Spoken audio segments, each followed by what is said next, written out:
There is so much doom and gloom in the world. We're going to focus on good news today. Good news for the number of chargers available in California. Good news for discounts on Legacy Model Y. Good news for the big diner that's going to be opening up in California. And of course, fantastic news about the performance of FSD in China. We're going to discuss all that with Randy Kirk. But first, I should mention that I'm Brian. Welcome to Futuraza. So Randy Kirk is his picture appears in the thumbnail so that you know you should click the video, you should watch it. Randy has his pros and cons. Some people think he's a pro, some people think he's a con. But it's up to you. If you enjoy the Randy Kirk videos, you have an obligation to watch them. You have an obligation to watch them. Yeah. And it's what we do here is have a little bit of fun. I should mention that there are ways to support this channel if you feel so inclined. You are not required to, but you can become a member on Patreon, on YouTube, on X. All of those, you get bonus videos 5 to 7 times a week about a variety of topics, little things, big things, some things that are off topic. On Monday, I think it was Monday, I talked about why movie theaters are dying and why they might deserve to, the way they've been behaving. So let's get into the good news. The fact that you have to take out a mortgage to get a popcorn, is that part of the reason? One of the reasons is, so the popcorn and drink is $22. And there's a big sign up that says, starting January 1st, they're going to double the price. $44 for a large popcorn and drink. I will stop going. I will absolutely stop going. This will be less movies I will go to. $44. Are you outside of, it's already $100 to take my family to the movies. Now you want it to be, now you want an extra $20? No. Movies need to be cheaper, not more expensive, but we'll get into that. And as a reminder, April 1st is coming up, April Fool's Day. Brian has a habit of doing things silly on April Fool's Day. Definitely subscribe so you don't miss the action, because there's going to be a handful of videos, each one sillier than the last. But let's get into the good news, Randy Kirk. California now has 48% more EV chargers than gasoline nozzles. So not just more locations, but more individual spots to plug. What do we think about that? Well, I think this is a preview of things to come. As the gas stations become fewer, and charging stations become more. I know this is a good news day, but I was noticing this morning, I think there was another article, though, that said half of the non-Tesla units don't work that well. I think that was Consumer Reports put that story out. And so they've checked them again recently, and 96% of the Tesla chargers work all the time, but less than 50, well, something, I guess a little bit more than 50% of the other brands work all the time. So maybe that's why you have to have so many. I'm not sure. Maybe so. I've had terrible luck with non-Tesla branded chargers. The one close to me, about 20 minutes away, it's free at the supermarket, this upscale fancy supermarket. All you have to do is plug in. And then, of course, because it's a Shell recharge, they said, oh, now you need the app. So I download the app, and it would not let me complete my registration to get my free charge. And I feel like either Shell is woefully incompetent, which is possible, or they're trying to stymie adoption on purpose, which is likely, which feels real likely. But, we're here talking about good news. So that means we have to, of course, mention, and I'm sure you know this, Tesla bumps up discounts on older Model Ys. What is the Legacy Model Y? It's the pre-Juniper one, and there are units in inventory. They're no longer being manufactured. They are clearing them out. So what we're seeing is steep discounts, up to $88.20 off, and plus the $500 referral bonus. Well, I should mention, my referral bonuses are just about tapped out. If you need a referral credit, I've put Randy's in the link below. I have also, if you just don't like Randy, I guess I get it. I'm also putting in Iowa Tesla, Jim Spencer, Jim, the Iowa Tesla guy.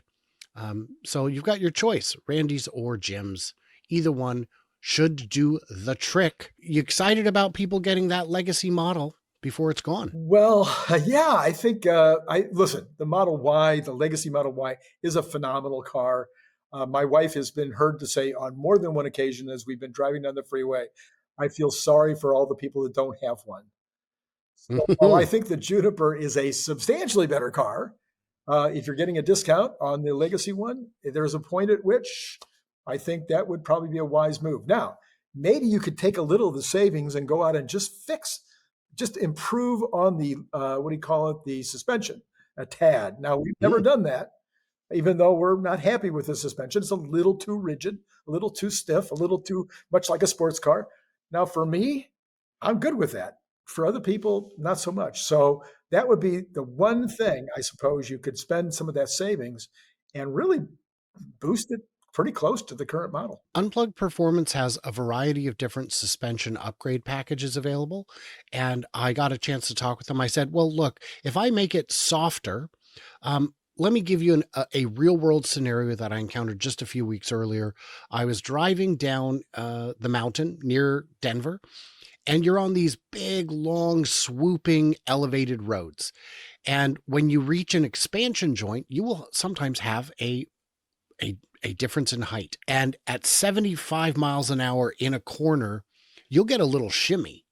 I said, if I soften it, does that shimmy become worse? And they go, no, no, no, no. It's not just softer suspension, it's better suspension. It's more expensive suspension. There's no miracle product here. It's just the right product for the job. We just know which product is the right one.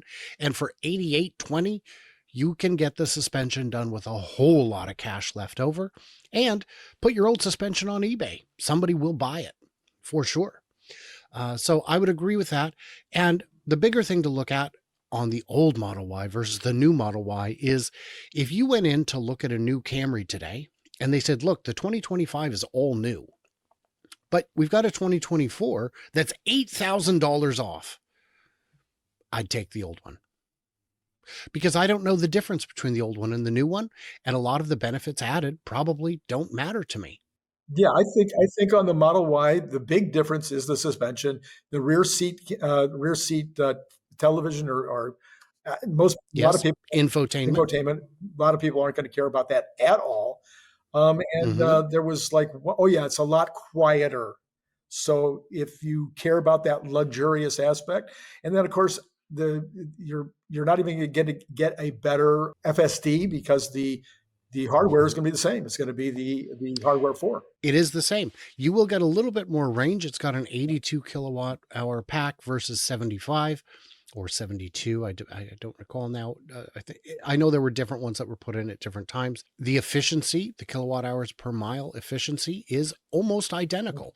Kyle from Out of Spec and his team helpfully made a video recently taking out a old and new Model 3 along with an old and new Model Y head to head on a very nasty windy day that gave them bad results, but as close as results can get for the conditions. So all of that, decisions to be made. We've got more good news here. I don't know if you heard, but Elon Musk to open a Tesla themed restaurant. Now this is fun. This article is fun because even when you're sharing good news, you got to be a wise guy about it. Like 2001's Monolith, a silver-covered monstrosity has slowly emerged on Santa Monica Boulevard. It's not a high-class cryogenic facility or a sex club for robots. Okay, first of all, too soon to tell. You don't know that. You're guessing it's not going to be that. But okay. But in fact, it's a Tesla-themed diner, with included charging stations, of course. Tesla boss and unelected shadow president, boy, this article's really going in hot, has been bandying about the idea and flopping in yet another business, since 2018, eventually describing his ideal restaurant as a Tesla futuristic diner. Greece meets the Jetsons with supercharging and promising that it would be ready later this year. This was in 2023. So this is, it's fun because this article just gets more and more fun, but I'm able to cut through the nonsense. How about you? Well, for me, it's an hour away. So I haven't driven by it yet under construction, but I certainly plan to get over there when they do get it open and ready to go. I think it's a really fun idea. I think it's novel and interesting, and I'm going to be very curious to see what it's like. What makes it special, and would it be something that they would do more of, or is this a one out? You know, I'm very curious about that too. I mean, heck, franchise them. Let other people deal with it. It would be a destination. I know, I don't remember who it was, somebody's new charging network. They said, we are creating the third place. You know, you've got your home, your office. Starbucks was the third place for a long time, less and less so. Now it's going to be chargers. And I thought, are you insane? You think I want to go hang out with people because I need a charge? That's not how it works. Unless, what am I supposed to do? Meet strangers? Do you know what kind of a weirdo you'd have to be to walk up and just start a conversation with strangers? Because everyone I do it to tells me I'd have to be this kind, because that's what I do. I talk to people on planes and chargers. I just talk to people. That's I what I wouldn't know do. anything about So that. if you, I don't even know what you're talking about. yeah, you're an introvert. Guys, Randy Kirk, introvert. We have just discovered. Now I saw, and I'm sure you saw this as well, people saying FSD will never be approved in China. First of all, they won't allow it. Second of all, it can't, because you can't get training data out of China and you can't get training centers into China. But it turns out you can. I had Road Guy Rob on last week talking about FSD and his thoughts on it, because he knows roads, he knows bridges, he knows traffic. And he said the reason FSD will never work is because you would need much better lane markings for the entire world. Now, Randy, I don't know if I told you this before, but I own an almost complete set of encyclopedias from 1898. Oh, And one of the more interesting entries is automobile. It's a thing that exists kind of in Germany. It's not very powerful. It's not very effective. It's kind of a novelty, and it will never catch on. Would you like to know why it will never catch on? In order for this thing to work, you would have to, without exaggeration, pave every road in the world. there you go. There you go. So it'll never happen. But we did see this video out of China where we can see there's no lane markings here. This is FSD. Yeah. It's off onto the correct path of travel. It is waiting for oncoming traffic. This is dirt. This isn't pavement. There are no markings. Yeah. Have you seen this? What's it thinking?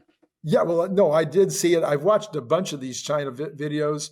It's absolutely phenomenal to me. The ones that the ones that I've been looking for, waiting for, been talking about for 2 years, is always about the pedestrian traffic in extremely crowded intersections.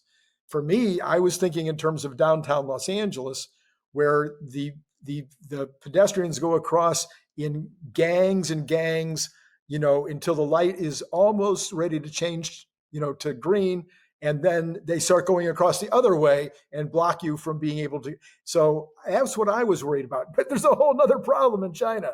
You've got people, the cars are going in every different direction, pedestrians going in every different direction, and the cars are just going through that with no trouble. Unbelievable. Now, like the driver in that car who felt that the Tesla should have been more aggressive, I agree. If I was driving, I would have been more aggressive. But I don't know if I want FSD to be more aggressive. I think if it was being more aggressive, I would feel very uncomfortable. And considering the limited training data, this performed masterfully. Amazing. And this is terrible. This is not going to be on your driving test. Maybe it should be, Right. but it isn't. It isn't. So all kinds of good news there. You guys, again, April 1st, big day coming up. Got to be prepared for it. I've done some pretty clever ones in the past. This one hopefully will be modestly clever, but we shall see. Guys, like, subscribe, do what you do. Everybody else, stay tuned, stay juicy, and I cannot wait to hear from you clever robots on the Flippity Flop.